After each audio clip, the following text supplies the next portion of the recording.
పాపం Donald Trump ఎప్పటి నుంచో నాకు నోబెల్ శాంతి బహుమతి కావాలి, నోబెల్ శాంతి బహుమతి కావాలి అని చెప్పేసి తాపత్రయపడతా ఉన్నాడు కదా. అయితే మరి బయట వాళ్ళు చెప్పకపోయినా సరే అతనే సెల్ఫ్ డబ్బా కొట్టుకుంటా ఉన్నాడు. ఏమని ఒక పక్కన చూస్తేనేమో ఇండియా పాకిస్తాన్ వారు నేనే ఆపానని చెప్పి, రష్యా ఉక్రెయిన్ వారు నేనే ఆపానని చెప్పేసి, ఇజ్రాయెల్ హమాస్ చర్చలు కూడా నేనే చేశానని చెప్పేసి. సో దీనివల్లే మరి ప్రపంచంలో చూసుకుంటే ఏకంగా 7 యుద్ధాలు ఆపానని చెప్పేసి, ఈ విధంగా ఒకవేళ కనుక ట్రంప్ లేకపోతే వాటిలో ఆ 7లో ఖచ్చితంగా ఒక 4 యుద్ధాలు జరిగి ఉండేవి అని చెప్పేసి పిచ్చి పిచ్చి మాటలన్నీ మాట్లాడుకున్నాడు కదా.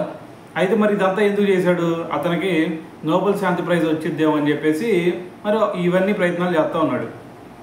అయితే మరి ఇప్పుడు మరి మిగతా దేశాలన్నిటికి కూడా శాంతి లేకుండా చేస్తున్నాడు కదా. టారిఫ్లు పెంచుకుంటా, ఇంకా 100% టారిఫ్లు వేసుకుంటా, ఇంకా రకరకాల పనులు చేస్తూ ఉన్నాడు కదా. మరి దీంతో ఈ పనులతో మరి ప్రపంచ దేశాలన్నిటికి కూడా శాంతి లేకుండా చేసిన అతనికి ఇక్కడ శాంతి బహుమతి ఎలాగొచ్చింది?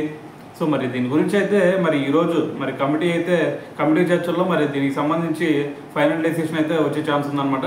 సో ఏదైనా సరే ట్రంప్కి నోబెల్ శాంతి ప్రైజ్ అనేది కష్టం అనేది చెప్పాలి.